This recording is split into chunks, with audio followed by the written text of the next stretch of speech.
Mediterranean diet అని తెలుసలేదు మరి. Mediterranean diet ఇప్పుడు పేపర్‌లో చదువుతుంటాము. అంటే మెడిటరేనియన్ గ్రీస్, కొంచెం ఇటలీ, ఇజ్రాయెల్ ఓకే. ఆ ఏరియాలో ఓకే. ఒక స్పెషల్ టైప్ ఆఫ్ డైట్ తింటారు వాళ్ళు.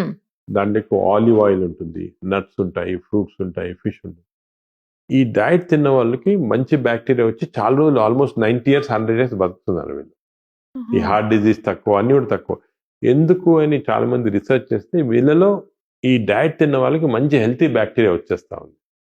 అది చాలా ఇంపార్టెంట్ విషయం. సో ఆ తీసుకొని మేము ఏం చేసామంటే, మనం అలా తింటే ఎలా ఉంటుంది మెడిటరేనియన్ డైట్ రీసెర్చ్ చేయాలి. కానీ మెడిటరేనియన్ డైట్ మనం తినలేం. ఆలివ్ ఆయిల్, సలాడ్స్ అని మనకు అలవాట్లేదు. సో ఏం చేసామంటే, ఇజ్రాయెల్లో ఒక న్యూట్రిషన్ ఇన్స్టిట్యూట్ ఉంది. దాంతో రిసర్చ్ చేసి ఇండో మెడిటరేనియన్ డైట్ అని తయారు చేసాం. అంటే మనం దోశ, ఇడ్లీ వాళ్ళ దాంతో ఆలివ్ ఆయిల్స్ చేసి ఒక రీసెర్చ్ ప్రాజెక్ట్ మా హాస్పిటల్లోనే డాక్టర్స్ తోటి చేసాం. అంటే ఒక 50 మంది డాక్టర్స్ కి ఈ డైట్ ఇచ్చాము. 50 మంది డాక్టర్స్ మన సౌత్ రెగ్యులర్ డైట్ మిగతా యాక్టివిటీస్ అంతా సేమ్. 3 months తర్వాత ఈ మెడిటరేనియన్ డైట్ ఇచ్చిన డాక్టర్స్ కి బాగా హెల్త్ ఇంప్రూవ్ అయ్యి వెయిట్ 3 kg తగ్గిపోయారు. అది ఎందుకు జరిగింది అని చూస్తే లోపల బ్యాక్టీరియా చేంజ్ అయిపోయింది, హెల్తీ బ్యాక్టీరియా వచ్చి. వేరే మామూలు వాళ్ళకి అలాగే ఉంది మాట. సో ఇది చాలా, నాకు కూడా చాలా ఎంత ఇంప్రెస్ అంటే నేను కూడా డైట్ చేంజ్ మార్చుకున్నాను నేను కూడా. ఎందుకంటే మన డైట్ పైన ఇంత ఇంపార్టెంట్ అంటే డైట్ బ్యాక్టీరియా ఇంపార్టెంట్.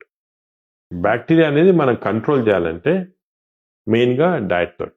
ఇంకోటి ఈ బ్యాక్టీరియా ఎలాగ వస్తాయంటే మనకి పుట్టుకతో అంటే మామూలుగా మదర్స్కి వజైనల్ డెలివరీ చేసి 6 months దాకా బ్రెస్ట్ ఫీడింగ్ చేసి యాంటీబయాటిక్స్ ఈకపోతే 6 months దాకా చైల్డ్కి హెల్తీ బ్యాక్టీరియా ఉంటాయి, లైఫ్ అంతా కంటిన్యూ అవుతుంది.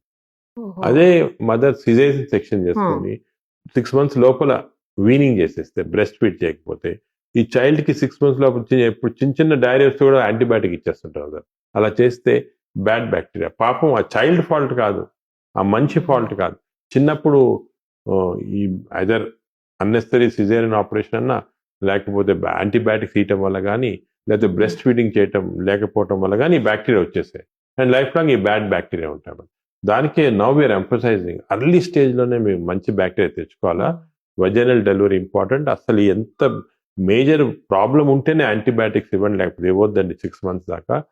మదర్ని కూడా ఇంతకుముందు 3 నెలలు అనే వాళ్ళు ఇప్పుడు 6 నెలల దాకా బ్రెస్ట్ ఫీడింగ్ చేయమంటున్నాం. చేస్తే మనకి హెల్తీ బ్యాక్టీరియా. సో అక్కడి నుంచి స్టార్ట్ అవుతుంది.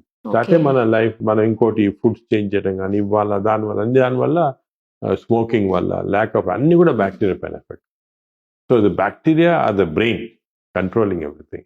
ఇంతకుముందు మనకి ఎప్పుడో పూర్వకాలం చరక మెడిసిన్ ఉండే, చరక పుస్తకం, ఆయన చరక పుస్తకంలో రాశాడు, the source of all disease is the gut. అంటే మన కడుపులోనే అన్ని జబ్బులు పుడతాయని రాశాడు. అప్పుడు ఎవరు నమ్మేవాళ్ళు, ఆయన కూడా ఎందుకు రాశాడో మరి తెలియదు, అలాగా అలా రాశాడు. అప్పుడు హార్ట్ అటాక్ రావచ్చు అని అందరు అనుకునేవాళ్ళు. ఇప్పుడు తెచ్చింది మాట బ్యాక్టీరియా. ఇది చాలా నాలెడ్జ్, దీని గురించి every day hundreds of papers publish అవుతున్నాయి.